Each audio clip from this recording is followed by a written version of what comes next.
अब हमें तो ऐसा लगे वो नंद जी को छोरा दही और माखन की चोरी करे, कहीं हम यहाँ आ गए, हम तो बड़े घर की बेटी हैं, हमारे गले में ऐसे सुंदर सुंदर नवलखा के हार हैं, हमारे कानन में ऐसे महंगे महंगे कुंडल हैं, हमारे ऐसे ऐसे कड़ूला हैं, कहीं वाह को मन आ गयो सब हरण करके ले गयो तो, या हमारे हम तो यहाँ आमे ही ना है वाह के डर के मारे। इतने में ही ठाकुर जी नीची नजर करके सुनना, बोले अच्छा। किशोरी जी बोली अच्छा तुमने देखा वो नंद जी को छोरा, तुम जानो भाई? ठाकुर जी बोले वैसे बहुत बदनाम है बेचारो, ऐसो है ना है वो, मैं तो भाई बहुत अच्छे से जानू वो ऐसो है ना है, बहुत सीधो है भोर है बेचारो। भाई यूं लगे कि घर में दही खाऊंगो, घर में मक्खन खाऊंगो, मेरी मैया बूढ़ी है गई है, वाकू दही बिलोनो पड़ेगो, बूढ़ी बाड़ी मैया की सेवा करनी चाहिए, वासो काम नहीं करानो चाहिए, या हमारे दूसरे के घर जाके दही खाया वे। और इन गोपीन ने वहां पे झूठो चोरी को आरोप लगाई दियो, मैं तुम्हें सांची बता रहा हूँ। किशोरी जी बोली जा तरीका से आप पक्ष ले रहे हो और जा तरीका से तुम्हारे नैन मटक रहे, बातें तो यूं लग रही है कहीं तुम ही तो नहीं हो नंद के लाला। ठाकुर जी की मुस्कान देख करके किशोरी जी उठ के खड़ी है कि अरे तुम ही हो नंद के लाला, मैं अभी भाग रही हूँ, रुको। अरे अरे ललिता, अरे विशाखा कहाँ को चली गई? अरे देख वही चोर आए गए हो, जाके हम सब चर्चा कर रहे। ठाकुर जी दौड़ करके गए, सामने जाके बैठ गए हाथ जोड़ करके, और कहा कह रहे हैं तुम्हारो कछु चुरायो हमने? किशोरी जी बोली अभी तक तो नहीं चुरायो, आगे की पता नहीं है। ठाकुर जी बोले ये सब बात बना में, और तुमको देखो बातन में आए के विश्वास नहीं करना चाहिए, नेक मुझे समय दो। और समय कैसे दो? नेक दिन मेरे संग खेलवे चलो, मैं तुम्हें खिला के लाऊंगा, और तुम मेरे संग खेल के आई हो, और शाम तक देखियो अगर तुम्हारो कुछ चोरी है जाए तो भैया तुम बड़े बाप की छोरी हो, तुम्हारे घर में कोई कमी तो होएगी ना। अगर मैं एक आध नग चुरा भी लूंगा तो तुम्हारे यहाँ तो बहुत सारा है, और यदि चोरी नहीं करूं तो फिर मुंह को अपनो सखा बनाए लियो, फिर हम दोनों रोज खेला करेंगे। अपनी चिकनी चुपड़ी बातों से किशोरी जी को अपनी ओर खींच लिया ठाकुर जी ने, और फिर इमोशनल ब्लैकमेल कर रहे हैं। कहा अब ठीक है कोई बात ना है, आपके मन में पहले से ही मेरे प्रति चोर भावना है, अब वाकु तो मैं दूर ना कर सकूं, ठीक है आप तो जाओ, आपकी तो बहुत सारी सखी हैं, ललिता विशाखा सबन को नाम आप ले रही हैं, उनके पास आप चली जाओ, मैं तो अकेला हूँ, देखो मेरे तो कोई ग्वाल बाल भी नहीं है, और भैलवे जा रहा हूँ मैं, आई हूँ मत वहां पे, सबरे ग्वाला खड़े छुपके, वो लाला को काम बन जाए बस, मैं तो अकेला हूँ, और मेरी तो चकडोरी भी गिर गई है जमुना जी में, अकेलो ही बैठ के चलो जाऊंगा अपनी मैया के पास। किशोरी जी इतनी भोली बेचारी, ठाकुर जी पर दया आ गई उनको, अरे ना तुम अकेले ना हो, तुम अकेले बताओ कहाँ चले खेलवे? ठाकुर जी बोले पास में एक आम को बगीचा है, और वह बगीचा में बड़े सुंदर सुंदर आम लगे। ठाकुर जी ने मन में विचार करी अब किशोरी जी मिली हैं तो ने अपने जैसो गुण तो दे दूं इनको, और वहां में बड़े सुंदर सुंदर आम लगे, और वो आम को बगीचा हमारे नंद राय बाबा को ही है, आप वहां चलो, बढ़िया पके पके आम तोड़ तोड़ के प्रेम से पामेंगे। हाँ किशोरी जी बोली हाँ चलो आम पावे चलेंगे। अच्छा इस बीच खूब बात बता रहे हैं। किशोरी जी बोली अच्छा अपनो नाम तो बताए दो। ठाकुर जी बोले मेरो नाम है कान कुंवर। किशोरी जी बोली नाम तो बड़ा अच्छा है, लेकिन इतना बड़ा है मुझे याद ना है रो। किशोरी जी भी कितनी बोली है, बोले मुझे याद ना है रो। ठाकुर जी बोले अरे या में कौन सी बड़ी बात, देखो या को स्पर्श करो, जे कहा है, बोले कान, बोले बस या कान, कान को स्पर्श कर दी तुम्हें कान याद आ जाएगा, फिर कुंवर, कान कुंवर, कान ते मेरो नाम याद आ जाएगा। किशोरी जी बोली हाँ तुम्हारो नाम याद आएगा। अच्छा तुम रहो कहाँ को? ठाकुर जी ने अपना पूरा पता बता दियो, जमुना जी पार करोगे सीधे जाओगे वहां पे गोकुल आ जाएगा, वहां सबसे बड़ी हवेली जो है वो हमारी है, हम बड़े बाप के लाला हैं, तुम बहुत देर से बता रही बड़े तुम्हारो महल है, ऐसो आंगन है, ऐसो सब है, सब बात है रही है। और किशोरी जी को हाथ पकड़ करके ले गए बगीचा में, एक आम को वृक्ष। ठाकुर जी ऊपर चढ़वे में निपुण कम है, और होंगे भी तो किशोरी जी के सामने आज दिखा रहे हैं, मुंह पे चढ़वो ना आवे ऊपर। 2-3 बार चढ़े फिर फिसल गए। किशोरी जी बोली अरे तुम पे तो चढ़वो ना आवे, देखो मैं चढ़ के बताऊं। किशोरी जी बोले हाँ आप चढ़ जाओ। किशोरी जी ऊपर चढ़ गई। ठाकुर जी बोले प्रथम मिलन हुआ है, पहले मिलन में अपनी छाप नहीं छोड़ी तो हम काय बात के कन्हैया, अब आ जाओ ऊपर। ठाकुर जी बोले अरे श्यामाजू अगर मैं ऊपर आ जाऊंगा और फिर आम तोड़ेंगे तो नीचे पकड़ेगा कौन, और हम आम तोड़ेंगे नीचे गिर के सब फट जाएंगे तो पामेंगे कैसे? किशोरी जी बोली हाँ बात तो सही है, तो कहा करें? ठाकुर जी बोले मैंने अपनी पीताम्बरी खोल ली, आप ऊपर ते आम घेरो। किशोरी जी बोली हाँ ये अच्छा। नीचे ठाकुर जी खड़े हैं, किशोरी जी आम तोड़ रही हैं, खूब सारे आम तोड़ लिए, ये बारो निकारो वो बारो निकारो। ठाकुर जी नीचे तो ही बता रहे हैं, किशोरी जी ढूंढ ढूंढ के आम दे रही है नीचे। इतने में ललिता विशाखा ढूंढ रही हैं हमारी किशोरी जी कहाँ चली गई, और ढूंढते ढूंढते ढूंढते उनको दूर वृक्ष शाख धारण करी भाई किशोरी जी दिख गई कि ऊपर चढ़ी हुई है वहां पे। यहाँ पे ललिता विशाखा दौड़ी, ठाकुर जी को पता चल गई कि ललिता विशाखा आ रही ऊपर ते। किशोरी जी बोली ये सब मेरी सखियां सबरी आ रही हैं अभी, इनको भी आम खमामेंगे। ठाकुर जी बोले ये 8 और ये 9 और मैं 10 वो, और आम उतर के आए 5। या को मतलब पहले तो यही पामेंगी और बाकी इनकी सबरी चतुर सखी ये सबरी पा जाएंगी, मुंह को कहा मिलेगो। सो ठाकुर जी ने कहा कियो हे श्यामाजू जे आम ने गंदे से है गए, मैं इनको जमुना जी में धोके ला रहा हूँ भाई। किशोरी बोली हाँ हाँ चले जाओ। ठाकुर जी आम लेके गए और बगीचा संभालने वालों जो माली है तो कहो वहां से जाके बोले अरे तू पूरे दिन सोतो रे, बाबा ने यहाँ बगीचा में तू को रखवाली करवे को रखो है।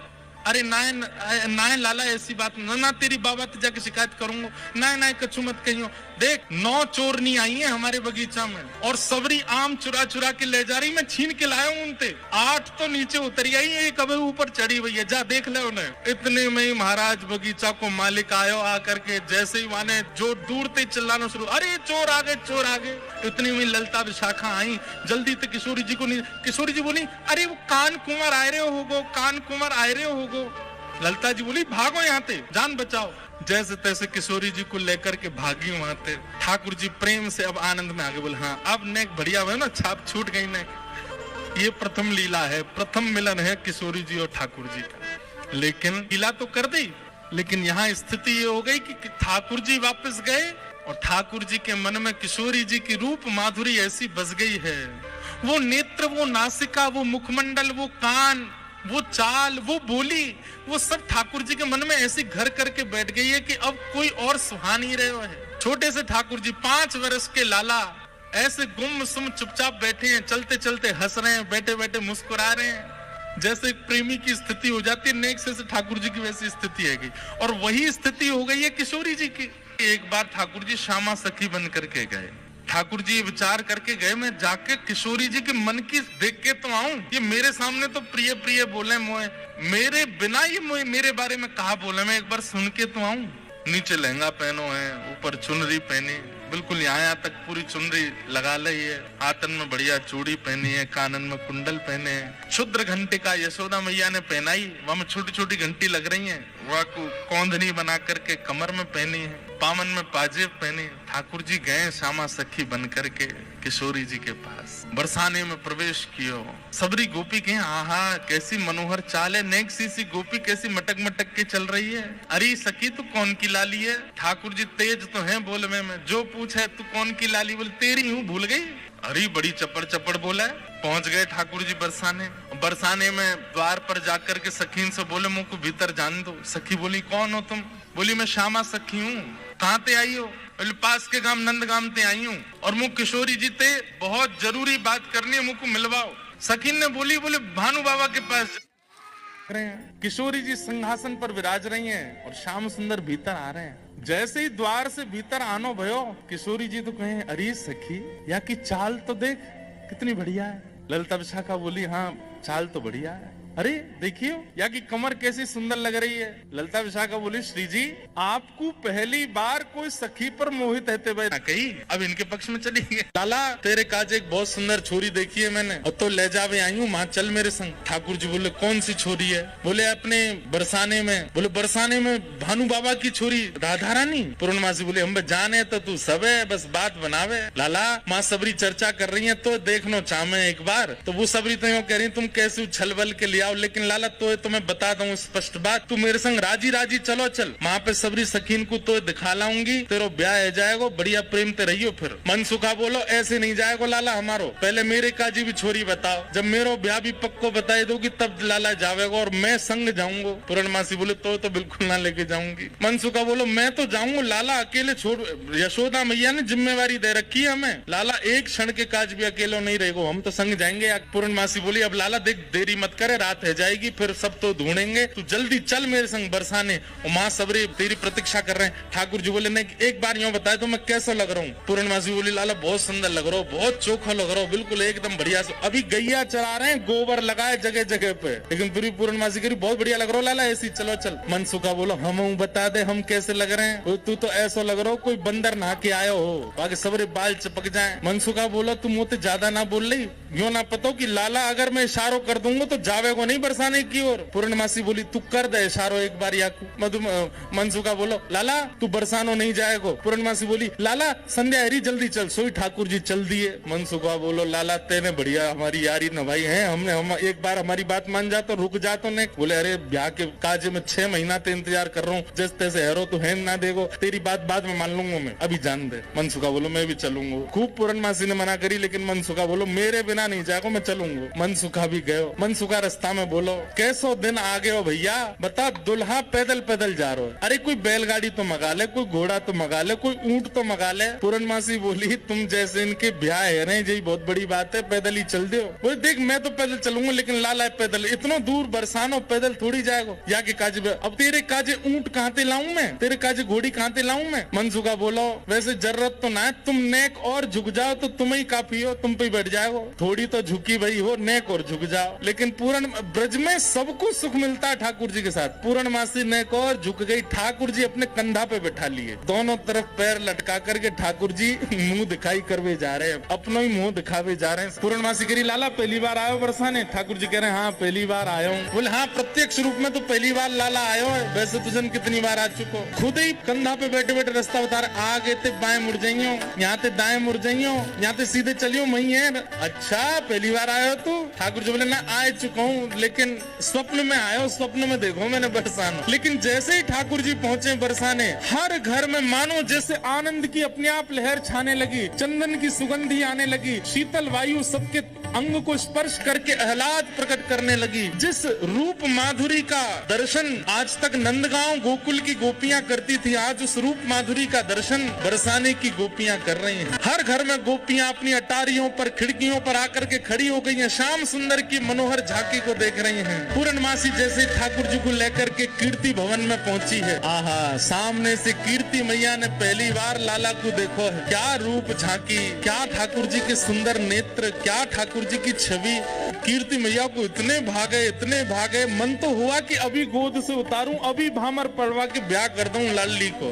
लेकिन जाए करके जैसे ही पहुंचे तो पहुंचते ही स्वागत ही ऐसा कि अच्छा तुझे ही है, वो कारे कारे कारे काले कलूटे ठाकुर जी की रूप माधुरी पर ही आक्षेप करने लगे सब। ठाकुर जी को बैठा करके सब सखियां घेर करके बैठी हैं और अब आपस में चर्चा करनी है। बीच में मनसुखा भी बैठा है। सखियां आकर के बोली मैया जमाई तो आयो संग में, मुंह दिखाई करवावे आयो संग में, पर ये अपने गांव ते बंदरन ने काई को लिया आयो संग में। मनसुखा बोला हम बंदर ना है, हम लाला के सखा हैं, हमारे कहे बिना कछु ना करे लाला। हम कहें तो उठे, हम कहें तो बैठे, हम कहें तो चले, हम कहें तो सोवे, हम कहें तो खावे। धीरे से देख रहे हैं ठाकुर जी, अब की मान जाइयो अगर कछु कहें तो, पिछली बार तो चल दियो। सब सखियां ठाकुर जी को कोई कान पकड़ के देख रही है। मैया कान तो ठीक है यहाँ के, नाक पकड़ के देख रही, मैया नाक ठीक है या की, आंखन में घूर घूर के देख रही, बोले मैया आंख ठीक है या की, मुखमंडल देख रही हैं, हाथ देख रही हैं, पाम देख रही हैं, चलवा के देख रही हैं, चलवा के देख रही हैं, सब गोपी करी। मैया चाल तो बढ़िया है, लेकिन नेक ऐसी लगे जनानी सी, जनानी समझे, ऐसा लगे नेक नेक कोई छोरी चल रही है का। अरे ना है लाला हमारो जब गैया चरावे जावे तब देखो बिल्कुल ऐसी मर्दानी सी चाल चले, ऐसा मत कहो। सब ठाकुर जी को घेर करके विविध विविध प्रकार की बातें कर रही हैं। एक गोपी बोली लाला तुम बाकी सब चीजन में तो ठीक हो, लेकिन फिर चोरी काय को करो। ठाकुर जी बोले हम चोरी ना करें, ये सबरे ब्रजवासी मक्खन निकालें, दूध घी दही सब इकट्ठो करें और कंस को जाकर के दिया में, तो कंस के यहाँ जावे से रोकें, वहाँ हमारे चोरी करें। और मक्खन की चोरी, दूध की चोरी, दही की कोई चोरी है? चोरी तो आभूषण की होयो करे। तभी एक गोपी बोली हमने तो ये भी सुनी है कि तुमने किशोरी जी की मुंदरी चुरा ली एक बार। ठाकुर जी बोले अरे ये तुम्हारे घर पे जो मलाई दूध आदि सब खाए ना, ये गोपी इनके गोपीन के घर ते चोरी नहीं भैया, उनके जप तप को फल मिला उन्हें कि मैं उनके यहाँ चोरी करवे आया हूँ। मैं तो यहाँ ब्रज में जन्मा हूँ। मुंदरी जो हमने चुराई वो तेरे पति की नहीं, तो तू मत बोले हमते कि कौन की चुराई कौन की नहीं चुराई। हम दोनों एक हैं, तुम कहा जानोगी यह बात? अरे तू हमते का पूछ रही है? ये श्यामाजू तो नित्य हमारी है, ये सदीनते हमारी है। इनके संबंध में इतनी जांच पड़ताल और पूछ तूछ तुम कर रही हो, अरे ये तो सदाते हमारी है, या मैं पूछवे की कहा बात है। सब सखी बोली, हे कीर्ति मैया, जमाई तुम्हारो सर्वगुण संपन्न है, बोलवे में हूँ आगे, उछलवे में हूँ आगे, चोरी में हूँ आगे, सब चीजन में निपुण है। इतनी देर से बात बना रहे, कभी मनसुखा कछु के, कभी गोपी सब कछु के हैं। सब गोपियां बोली, भैया देखो ये मेल बन नहीं रहे हो ब्याह को। बोले क्यों ना बननो? हमारी किशोरी जी गोरी हैं। ये सबरे ज्यादा ही कारो कारो करन लगी, तो मनसुखा ने पकड़े ठाकुर जी के हाथ, बोले चल लाला, ऐसी जगह हमें ब्याह ना करना जहाँ पे हमारी न को लाज नहीं है, न को हमारी इज्जत नहीं है। ठाकुर जी जैसे ही जान लगे मनसुखा के संग, इतने में ही सब गोपी दौड़ के गई और भीतर से किशोरी जी को लेकर के आई। आहा, अब यहाँ मनसुखा ठाकुर जी को खींच रहा, ठाकुर जी स्तब्ध खड़े, क्यों? सामने से किशोरी जी आ रही हैं। सब गोपियों में और मनसुखा में आपस में चर्चा होने लगी। अरे भैया मनसुखा, तू अपने लाला यहाँ ते ले जा। बोले काय को? बोले हमारी किशोरी जी तो कमल जैसी, उनके सामने जो भोरा कितनो बुरो लगेगो, बगल में बैठो कैसो लगेगो, या हमारे तुम तो यहाँ ते ले जाओ। ये कितने मुस्कुरा के सुंदर लग रहे हो, पर किशोरी जी के आते इनकी सबरी मुस्कुराहट फीकी पड़ेगी। सब सखियां कह रही, बोले ले जाओ अपने लाला, कहीं और ही ब्याह कर लो। तो फिर अगली पंक्ति में मनसुखा कह रहे हैं, क्या? जैसी संध्या आ जाए सो कमल मुरझा जाए, अपनी पंखुड़ी ने समेट ले, ऐसे ही लाली आपकी कितनी सुंदर हो, कितनी खिली कमल सी हो, लेकिन लाला के आते ही इनके समस्त तेज को, समस्त योग को, समस्त बल को हमारो लाला ले लेगो। ऐसा है नहीं, पर मनसुखा कह रहा है। मनसुखा कह रहा हूँ, हमारो लाला जैसी लाली के बगल में बैठेगो, सबरो तेज तुम्हारी लाली को अपने अंदर ले लेगो। ठीक है, हम अपने लाला ले जा रहे हैं। और जैसे ही ठाकुर जी को हाथ पकड़ करके मनसुखा ले जाने लगो, दो चार सखीन के मुख मुरझाए गए। तो मानो जाते जाते कह रहे हैं, मन में पछता हूँ मैं, अब भी समय बोल दो तो हम रुक जाएं, लाला ती ब्याह करा देंगे श्री जी को। हमें पता है मनी मन तो आप सब लोग ये सोच रहे हैं कि आपकी किशोरी जी से भी ज्यादा सुंदर आपको वर मिल रहे है। जैसे ही हाथ पकड़ करके ठाकुर जी को मनसुखा ले जाने लगो, बरसाने थे, इतने में ही सखी गई और भीतर से किशोरी जी को लेकर के आई। मनसुखा कह रहा हूँ, मेरो लाला मेरी बात माने, अब मैं कह रहा हूँ चल लाला, देख मेरे संग नंदगाम जा रहा है। इतने में सखी सब किशोरी जी को लेकर के आई। ठाकुर जी जा तो रहे थे मनसुखा के संग, लेकिन जैसी किशोरी जी आती दिखी, ठाकुर जी तो वहीं स्तब्ध दे गए, सामने देख रहे। लाला कहा वे कौन को देख रहे हो? ठाकुर जी तो दूर से ही बलैया लेने लगे, तरण तोड़न लगे किशोरी जी को देख करके। किशोरी जी को देख करके ठाकुर जी तो मुस्कुराने लगे। और सब सखियां बोली, हाँ मनसुखा ले जा लाला, नंदगाम ले जा। चल रे लाला, चल मेरे संग। ठाकुर जी बोले तू चलो जा, मैं तो ना जा रहा हूँ, मैं तो यहीं रहूंगा, श्री जी के सन्मुख ही विराजूंगा मैं। मनसुखा बोलो, लाला आज तेने मेरी 2 बार नाक कटवाई है, एक तो तेने पूर्णमासी के सामने कटवाई, दूसरी अब सकीन के सामने कटवाई दे। बोले तेरी तो नाक कटेगी, मैं संग चलोगे, मेरो तो संबंध ही कट जाएगा, तेरो ब्याह ना है, तू तो चाहे कि मेरो नहीं हो, मैं तो कर गया हूँ ब्याह, तू चलो जा। और वहीं किशोरी जी जैसे ही आई हैं, आहा, सेज पर ले जाकर के किशोरी जी को बिठाया, सुंदर सिंहासन पर किशोरी जी बैठी हैं। और तभी ठाकुर जी बगल में आकर के बैठे। जैसे ही ठाकुर जी आकर के बैठे, सब बरसाने की सखियां, गोपियां, कीर्ति मैया सब नजर उतारने लगी, आरती करने लगी। आहा, इतने सुंदर लग रहे हैं दोनों, आनंद में भर गए सब। ठाकुर जी तो बस किशोरी जी को ही निहार रहे हैं और कोई छवि नेत्रन में आ ही नहीं रही है। ठाकुर जी तो ऐसे निहार रहे हैं, मैं मानो जैसे नवीन कोई उपमा प्रकट। किशोरी जी के सामने जैसे बैठे, कीर्ति मैया से पूर्णमासी बोली, मैया देख लो कैसी छवि लग रही है, कैसा अद्भुत लग रहा है स्वरूप। मैया बोली, वैसे ही चिंता कर रही, वास्तव में ऐसा लग रहा हो कि जैसे मानो हमारी लाली और ये लाला दोनों एक दूसरे के काजे ही बने हैं, दोनों की छवि एक दूसरे के काजे ही प्रकट भई है।